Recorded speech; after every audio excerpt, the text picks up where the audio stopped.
Boa tarde a todos, muita luz, muita paz, que a doce e divina paz do Mestre Nazareno nos envolva nessa tarde de hoje. Chico Xavier e Maria Santíssima nos direcionam ao propósito de bem servir. Ambos, em espírito, são nossos protetores da sala Luz do Caminho. Então hoje, mais uma vez, estamos aqui reunidos para dar sequência aos estudos de forma sistematizadas. E hoje estamos estudando o Livro dos Médiuns.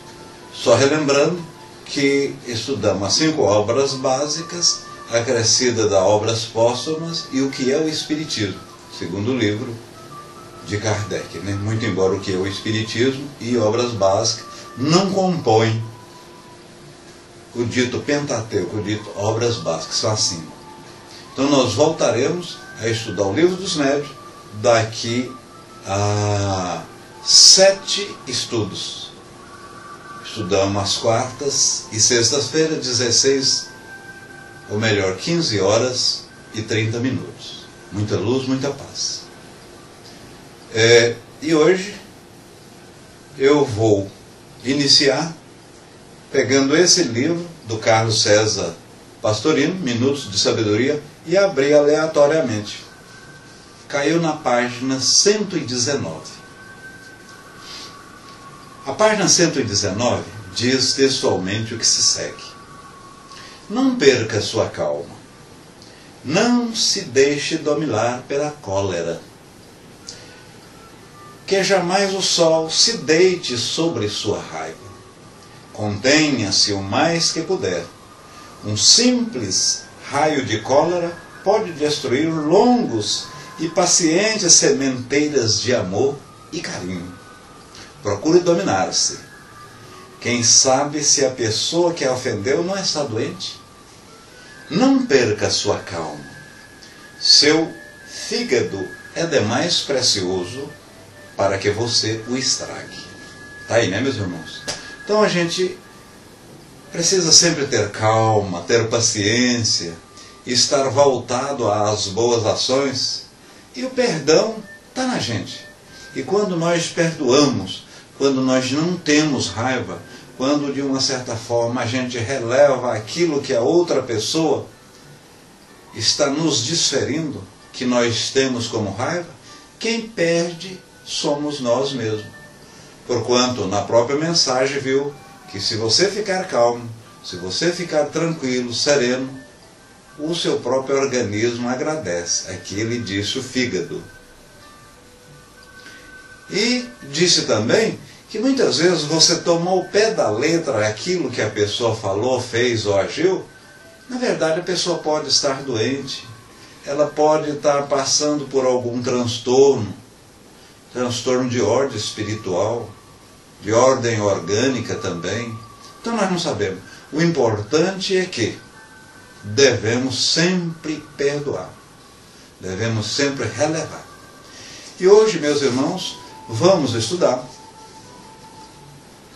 de forma sequencial, como falamos, o Livro dos Médiuns. E como está aí no banner, nós vamos estudar relativamente às especificidades de algumas mediunidades. Na verdade, eu começo e volto no início do capítulo, porque nós somos todos médiuns. A mediunidade é um privilégio ou uma ação normal entre todas as pessoas? Ou por outra, somos todos médiuns? Kardec, e nós costumamos dizer que sim, mas veja bem que há algumas sutilezas a considerar. Na questão 459, que é uma questão falada no Livro dos Espíritos, né? Eu digo falada porque é bastante relevante. 4 mais 5, 9. 459. Os Espíritos influenciam as nossas vidas? Ou podem influenciar nas nossas vidas? A resposta dos imortais foram o seguinte: mais do que vós imaginais. De ordinário, são eles que nos dirigem. Muito embora essa direção esse direcionamento, essa influência, não chega a tirar o nosso livre-arbítrio. Nós temos o livre-arbítrio. E muitos irmãos, até que em função dessa questão, diz o seguinte: não, eu vou deixar dessa forma, porque eles vão influenciar mesmo, então, em eu fazendo ou não. Mas não é isso. A 469 lá já fala em livre-arbítrio. Então eu tenho que, de uma certa forma, forte, contundente, fazer alguma coisa para que essa influência seja de ordem benéfica, benigna. Pois bem, e no livro dos médiuns diz que aquele médium, aquele que de uma certa forma sofre a influência dos espíritos, é por si e per si o médium. Ora, se na 459 fala que os espíritos influenciam mais do que imaginamos, e no livro dos médiuns, depreende-se que todos somos médiuns. Mas não é bem assim. Kardec coloca que todo aquele que sente num grau qualquer a presença dos espíritos, por esse fato é denominado médium. Todavia, olha essa partícula alternativa. E quando a gente fala essa conjunção adversativa, mas, porém, todavia, contudo, tudo que a gente vai designar, olha, fulano é uma boa pessoa, mas... Então, fica caracterizado que o que você diz depois dessa conjunção adversativa, que é o que você quer dizer efetivamente. Então, aqueles que sofrem a influência dos espíritos ou do mundo espiritual por assim dizer, médios. E é uma característica orgânica. Raros são as pessoas que não têm da mesma algum rudimento. Todavia, olha a partícula adversativa aí, todavia, denominamos médium aqueles que têm uma característica contundente, perspicaz e de uma certa duração. Então, para caracterizar-me ou caracterizar algum médium, ele por si tem que ter essa característica, essa mediunidade, de uma forma constante e contundente. Porque senão é rudimentos. Ora, irmão X, então você dormiu hoje, sonhou e teve uma premonição, e vamos falar em premonição, alguns tipos de mediunidade que falaremos a seguir. Você sonhou com um acidente, com alguma coisa que havia possibilidade de ocorrer ou mesmo ocorreu. Porque uma premonição, um sonho, muitas vezes você sonha com um acidente, sonha com alguma coisa que vai acontecer. Então esse sonho ao acordar, você até toma precaução. Você tem mais cautela. E acaba que essa premonição pode evitar alguma coisa mais grave contigo. Né? Pode evitar alguma coisa mais grave. Mas e se efetivamente ocorrer? Eu sonhei que a minha amiga Sandra vinha ao Brasil no dia 25 de tal mês. Ocorre que ela, naquele período, ela veio. Foi uma premonição. Isso é caracterizado mediunidade? Eu recebi um telefonema, pensei, quem está me telefonando é fulano, é cicrano. E quando atendi o telefone, era realmente essa pessoa que eu imaginava. É mediunidade?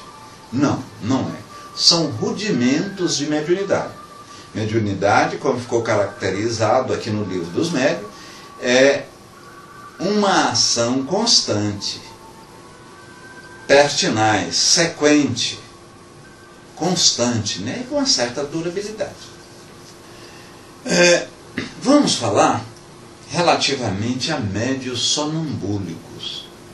O sonambulismo, meus irmãos, o que é ser um médio sonambúlico? O sonambulismo é diferente do médio ou das outras mediunidades, porque o sonambulismo ele sofre influência do próprio espírito. É o espírito dele que lhe influencia. Enquanto as demais mediunidades, o meu espírito encarnado, ele tem uma entabulação, uma interconexão, uma comunicação com outro espírito. E o sonambúlico é o próprio espírito dele, é a alma dele que comunica. Mas em sonho, em desdobramento, no caso de uma doença, ou por outra, a sua alma estando num estado de emancipação, ele naturalmente pode sentir, ver e sofrer influência também dos espíritos. Ele pode também. É uma mediunidade, a sonambúlica, que tem essa característica, como se fosse uma dupla vista. Você vê e ter este relacionamento. Ideias mais justas. Vive antecipadamente a vida espiritual. Então, ele, nesse desdobramento, nessa dupla vista, ele tem, pelo seu espírito estar em estado de emancipação, eu não diria total, porque o laço perispirítico está ligado ao corpo, pelo aquele cordão de prata que falamos. E, inclusive, a espiritualidade afirma que é por esse cordão de prata que une, ou seja, o espírito, o perispírito, essa elasticidade do mesmo, caracteriza o cordão de prata. Os espíritos desencarnados, ou seja, o espírito da pátria espiritual, é que diferencia dos que estão, entre aspas, mortos, dos vivos. Então, o sonambúlico, ele vive, dado o seu estado emancipativo, ou dada a sua emancipação, vamos dizer assim, ele vive mais ao mundo dos espíritos. Mas está longe, meus irmãos, de constituir o êxtase. Porque o êxtase, como nós já estudamos, o êxtase é um desdobramento muito maior, aonde o espírito vai para mundos outros.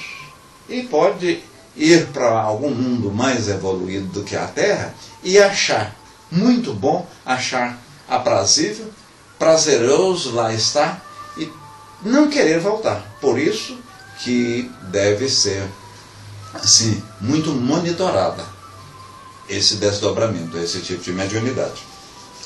O médium, ao contrário, é instrumento de uma inteligência estranha. Então, quando tenho uma comunicação mediúnica, é um espírito que comunica. É como se eu fosse um tradutor. A pessoa fala, eu traduzo. Então, o medianeiro, ele é o veículo, é o meio que faz essa comunicação. Ele faz essa comunicação. E vimos que o sonambulismo, a comunicação é do próprio espírito. É o próprio espírito que atua. Então é como se fosse assim, um animismo, né? Muito embora vimos também que o médium sonambúlico, ele tem entabulação, interconexão com espíritos também, pela mesma forma. Em resumo, o sonâmbulo, ele exprime o próprio pensamento, enquanto o médium exprime o de outrem, o que nós falávamos, né? O que nós falávamos. Pode haver também a comunicação do espírito com o sonâmbulo, uma vez que aos outros tipos de mediunidade a comunicação é normal e serena, né? Isso aí não tem dúvida, porque caracteriza uma mediunidade, voltamos a falar e a ressaltar, né, há comunicação entre os dois planos. Aliás, não precisa ser entre os dois planos. Pode-se muito bem, num estado de emancipação da alma, eu ser porta-voz de um espírito que está na carne, ou seja, de um espírito encarnado. Isso pode acontecer muito bem. A influenciação e a comunicação de um espírito encarnado por outro encarnado. Isso é passível de ocorrência. Cita-se um exemplo de um rapaz no estado mediúnico, e veja bem como há característica do sonambulismo e da mediunidade propriamente dita. Esse cidadão, esse rapaz, é uma pessoa assim, ele estava na adolescência, e ele, quando dava passividade ou nesse desdobramento, ele tinha a participação de um espírito, e o mesmo o espírito, né, desencarnado, dizia-se médico. E quando estava influenciando, ou seja, esse rapaz mediunizado, esse espírito médico passava a receita, isso de uma forma natural, serena. Pois bem, num determinado dia, reunido ali umas 3 ou 4 ou 5 pessoas, e ele estava passando a receita, passando a medicação, muito embora é bom ressaltar que medicação, isso aí fica a critério de profissional especializado, sobretudo na área médica. Não tem hoje, até mais não se pratica o espírito, por exemplo, incorporado a um espírito encarnado, né, uma pessoa incorporada a um espírito que se diz de um médico, etc., como houve isso há tempo atrás. E nós temos grande médio aí lá em Lusiânia, tudo. Mas é bom caracterizar que não é o espiritismo propriamente dito, são o espiritualismo. Porque a mediunidade, meus irmãos, não está afeta, ela não é inerente tão somente ao espiritismo. Toda religião pode. E a mediunidade é tão velha quanto o mundo. Então, aí o que aconteceu com o rapaz? O rapaz estava dando a receita, naturalmente, chegou num determinado ponto, ele falou, eu não posso dar. Aí o dialogador da sessão mediúnica lá, o dialogador disse o seguinte, por que não? Você já receitou, medicou algumas pessoas antes? Não, porque o doutor fulano de tal não está aqui agora. Então eu, por si, eu não tenho condição. Então, no momento quando ele falava pelo próprio espírito, era um sonambulismo. Quando havia a intervenção do outro espírito, já é um mediunismo, né? Uma mediunidade. Ambos, a lucidez do sonambúlico se radica no organismo. A lucidez do sonambúlico se irradia no organismo. O sonâmbulo, tanto como os médios, pode ser assistido por espíritos mentirosos, levianos e embusteiros. Isso aí depende da sintonia.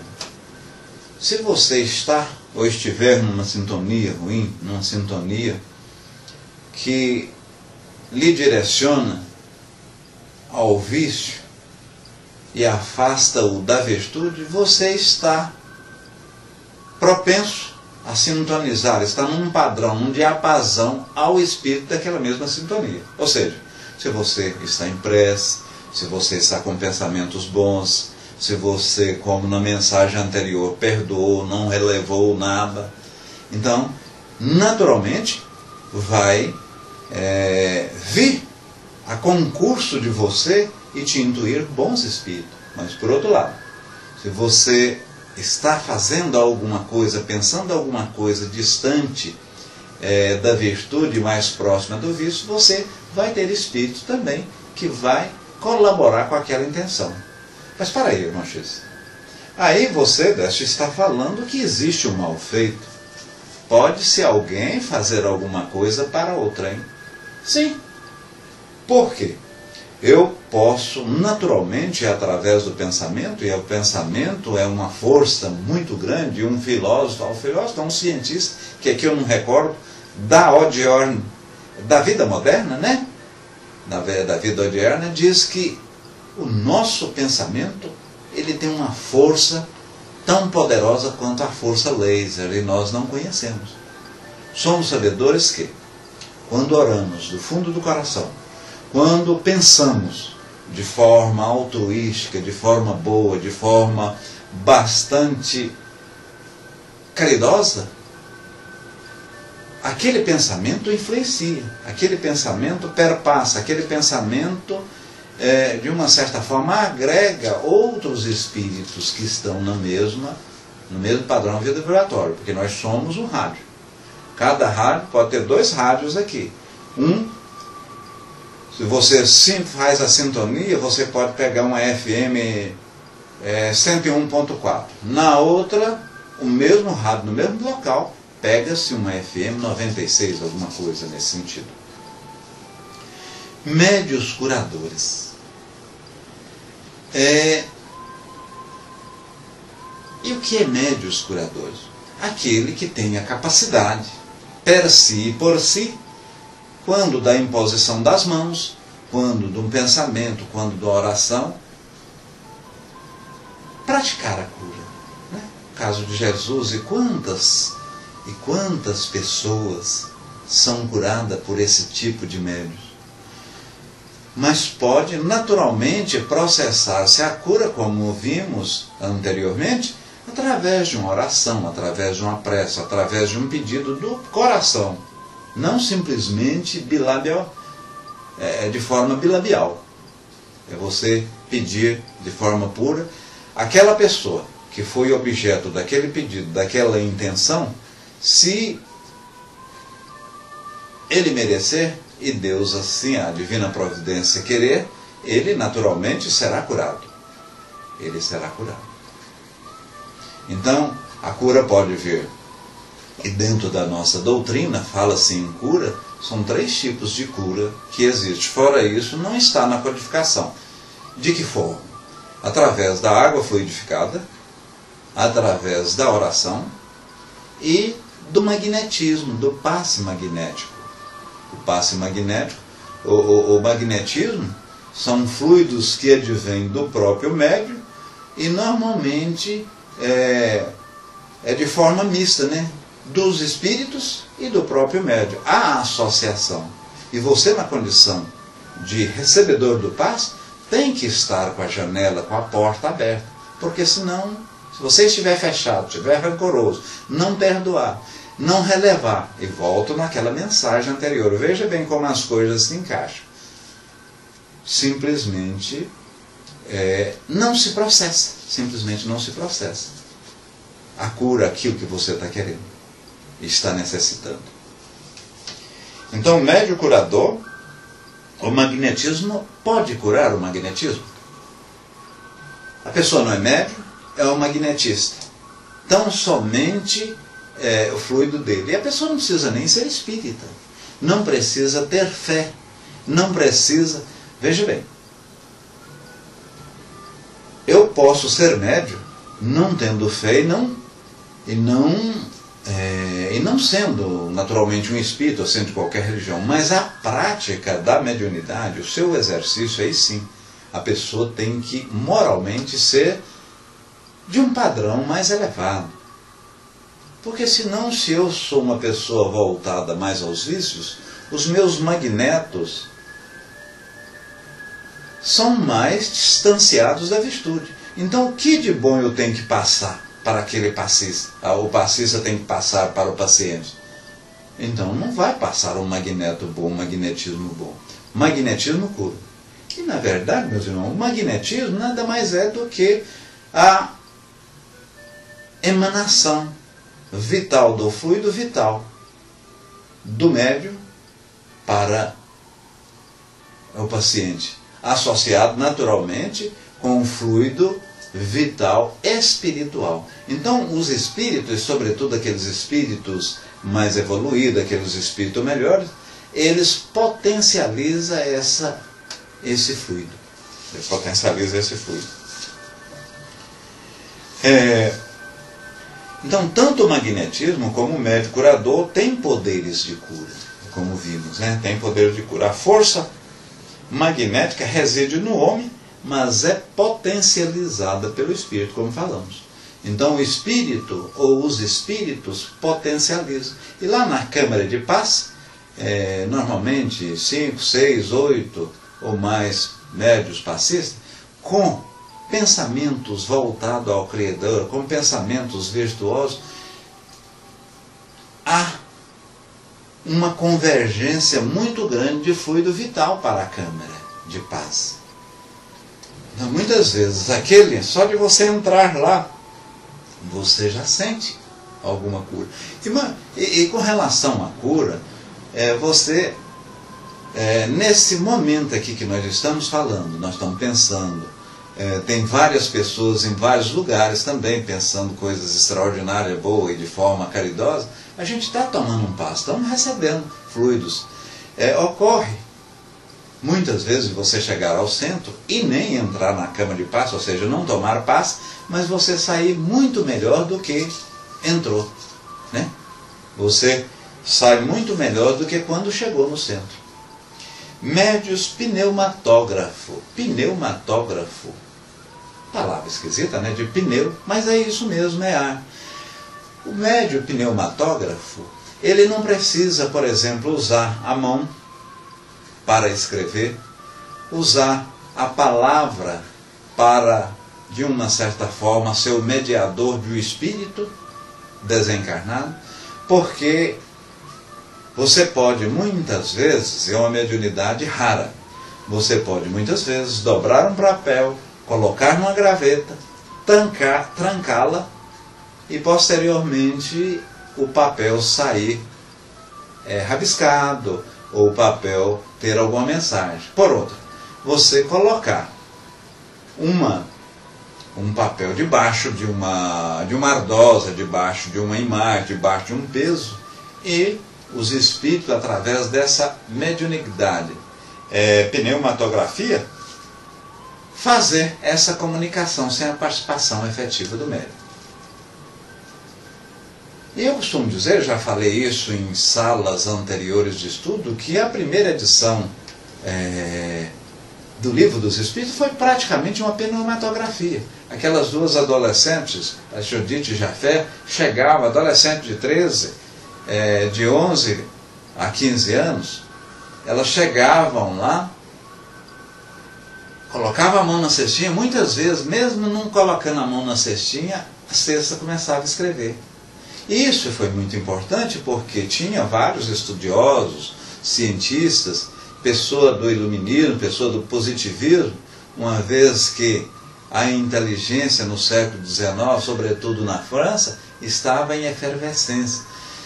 Quer dizer, se houvesse a participação desses estudiosos, dito assim, pessoas de inteligência renomada, poderia ficar caracterizado alguma parte ali anímica, ou seja, pensamento do próprio médium. E do jeito que foi feito, por adolescentes, e muitas vezes até de forma pneumatográfica, a mesinha sozinha escrevendo, os princípios basilares, os princípios básicos ficou ali consignados, né? O que foi muito importante. Dos médios psicógrafos, psicografia. Psicografia nada mais é do que você escrever aquilo que é intuído e que é inspirado pelos espíritos. A psicografia é a forma mais simples de mediunidade e de uma certa forma mais abrangente. Por quê?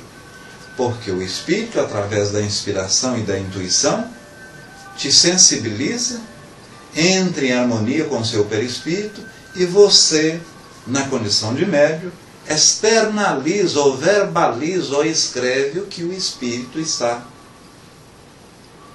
comunicando. Agora, com relação à psicografia, ela pode ser mecânica, ou seja, inconsciente, semiconsciente, ou seja, mecânica, e totalmente consciente. A psicografia consciente, você não tem assim, e em todas não tem uma linha divisória para saber o que é meu, o que é do espírito, até onde. A gente sabe por aquelas ideias que muitas vezes não são da gente. Em alguns casos somos até contra aquela ideia, porém ela veio. A psicografia mecânica, o médium escreve abruptamente, muitas vezes com safanão, a caneta ou o próprio lápis é jogado fora. E tem um tipo de mediunidade que é a semi-mecânica, né? A semi-consciente. Tem hora que você tem lampejos de consciência e outra hora você não sabe. E na verdade não existe médios perfeito, né? Foi dito essa pergunta, foi feita a espiritualidade. Se existe médio perfeito, eles dizem que bons médios já está de bom tamanho. Então não existe médio perfeito, né, meus irmãos? Médio intuitivo. O que é a intuição? E nós falamos inspiração e intuição. Intuição é aquilo que vem do meu espírito. Então a intuição ela é anímica. Muito embora ela, por exemplo, eu durmo, sonho, entabulo uma conversa com algum espírito e ao acordar eu lembro. Mas veja bem, eu lembro, então eu vou praticar aquela ação pelo que o espírito, né, o meu espírito é esse meu, eu não tenho espírito, eu sou espírito. Aquilo que efetivamente eu lembro. Então isso aí constitui uma intuição. E a inspiração é o seguinte, o espírito está aqui, o seu perispírito, né, que é o perispírito do espírito, muito próximo e influindo ou influenciando o meu perispírito. Então ele diz o seguinte, ó, desce, fala isso, faça aquilo, porta-se daquela forma. Então, é o bisuzinho no ouvido mesmo. Está pedindo para que eu faça aquilo. Então é inspiração. E muitas vezes no centro, em casa de estudo, a gente vê médios antigos, estudiosos, falar, não, eu fui intuído. Na verdade, inspirado até. Até existe mais inspiração do que intuição. Porque os espíritos estão nos intuindo, nos inspirando, nos direcionando. Né? Não passa naquela rua, evita ali, aquele galho vai cair, isso deve ser feito, evita isso. Muito embora nós, por sermos cabeça dura, seguimos muitas vezes o mal, o caminho errado. Né? Médios inspirados. Essa praticamente nós já falamos. A inspiração nos vem dos espíritos que nos influenciam. E essa influência dos espíritos familiares, dos nossos avós, dos nossos pais, e não só dessa encarnação, de outras existências. Quantos avós nós tivemos, quantos irmãos, quantos pais, quantas esposas, etc., quantos maridos. Então, são esses espíritos afins, são esses espíritos amigos que estão constantemente nos influindo e influenciando. Então, nos inspiram. Não faça isso, deixa de fazer aquilo. É o que nós falávamos. É o que nós falávamos, né, meus irmãos? Evoque seu anjo da guarda. E todos têm um anjo da guarda. Todos temos um anjo da guarda. Muitas vezes o anjo da guarda, por ser um espírito muito superior, né, ele pode ser meu anjo da guarda, propriamente dito, e seu. Ele é como um sol, se esparge. Certa feita, na sala de estudo mesmo, falaram, desce, mas veja bem, Bezerra de Menezes tem mais ou menos mais de 600 centros no país, Bezerra de Menezes. E normalmente as sessões públicas começam às 19h30, 20 horas, nessa faixa. Ora, como Bezerra de Menezes, eu fui questionado, ele está nesses centros todinho, ou dá assistência espiritual? Simples, meus irmãos, por 2 aspectos. O primeiro é que ele pode, como falamos, como luz, como o sol, esparge e reflete raios para vários locais ao mesmo tempo, assim o espírito Bezerra de Menezes pode fazer. Por outra, ele pode designar ou solicitar algum espírito do seu mesmo padrão vibratório, no mesmo estágio evolutivo, também ir àquela casa, ir àquele centro, atender aquele pedido. E normalmente as pessoas evocam esses espíritos, e sobretudo Bezerra de Menezes, porquanto mesmo foi médico e tratou, ele era cognominado em vida como o médico dos pobres. Quem assistiu aquele filme, tem uma cena lá marcante, que ele receitou um remédio para uma pessoa, uma paciente, e ela não tinha condição de comprar o remédio. Ele o que fez? Tirou o anel de formatura, deu para a senhora. Ela falou, não, mas eu não posso aceitar. Aí ele disse, o que vale esse anel se eu não posso fazer o bem? Então, venda esse anel, compra o remédio. Ele era assim. Ele era de uma pureza de coração extraordinária. Ele foi o presidente da FEB e foi um dos primeiros espíritas, ou espiritista brasileiro, que preocupou sobremaneira com a unificação da nossa doutrina. Porque, como na França, aqui mesmo do Brasil, queriam que a doutrina ficasse só na parte filosófica e científica. O processo moral que decorre da filosofia e da ciência, que aqui no Ocidente nós chamamos de religião, ficaria fora. E eu pessoalmente, eu particularmente, acredito que, se não tivéssemos esse viés religioso da nossa doutrina, ela teria diluído, espargido, como na própria França. Na França, hoje, o espiritismo quase não existe, é quase nulo. O espiritismo praticado lá são de pessoas, de brasileiros que estão residindo naquele país. Há sim exceções, raras exceções, mas o próprio espiritismo lá está, para dar uma sedimentação mais forte, vamos dizer assim, copiando ou plasmando, modelando o espiritismo brasileiro. Modelando o espiritismo brasileiro, que é pautado atualmente, sobretudo, pelo caráter e pelo aspecto moral. Mas não podemos dissociar o seu aspecto científico, o seu aspecto filosófico. Porque, e aqui a gente ressalta, o que é a parte científica, a parte ciência? É o estudo da comunicação dos dois planos, dos espíritos desencarnado com o espírito da carne. É o que estamos fazendo aqui, o Livro dos Médiuns. E a parte filosófica é a pergunta, o que eu estou fazendo aqui, por que você está aí, por que nós, num horário desse, estamos reunidos aqui, por que é necessário aprender mais? Então explica onde nós estamos, o que e para onde vamos, sobretudo em função do que aqui fizemos.